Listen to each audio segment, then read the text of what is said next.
యూపీలో ఇండ్ల కూల్చివేతలపై supreme serious. ఒక్క బాధితుడికి 10 లక్షలు ఇవ్వండి.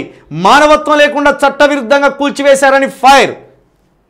ఉత్తరప్రదేశ్లో మానవత్వం లేదని ఆ ప్రభుత్వానికి, ఉత్తరప్రదేశ్లో ఇండ్లు కూల్చిన బాధితులు ఉన్నారని ఒక్కొక్కరికి 10 లక్షల రూపాయలు ఇవ్వండి అని రాసుకొచ్చిన నీ ముఖానికి, ఎమ్మెల్యే వివేక్, నీ ముఖానికి హెచ్సియులో పోరగాన్ల మీద ఇరిగిన లాఠీలు గుర్తుకొస్తలేవా?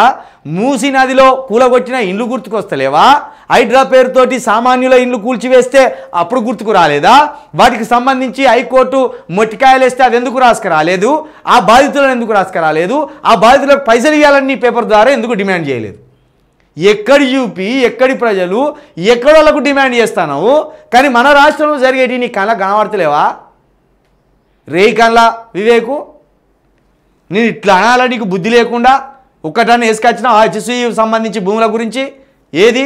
హెచ్సియు భూములకు సంబంధించి ఏది? ఆ విద్యార్థులు పడుతున్న గోసలు ఏవి? ఉత్తరప్రదేశ్కు పోయి నీ రిపోర్టర్ను ఫోటోలు కొట్టి అవి తీసుకొని వచ్చినావు కదా దుర్మార్గుడా. ఏది నీ పేపర్ ఉన్నది దేనికి? టిష్యూ పేపర్ లాగా వాడాలి ఈ పేపర్ని. ఆంధ్రజ్యోతి పేపర్ని, ఈనాడు పేపర్ని, వెలుగు పేపర్ని టిష్యూ పేపర్ లాగా వాడుకోర్రా. డైపర్లు కొనుకొచ్చుకుందానికి ఎక్కువ అయితే వీటినే డైపర్ల లాగా వాడుర్రి. ఇక్కడ విడిచిపెట్టిన కానీ ఉత్తరప్రదేశ్ రాసుకొచ్చిండు. ఉత్తరప్రదేశ్ది సిగ్గుండాలగా.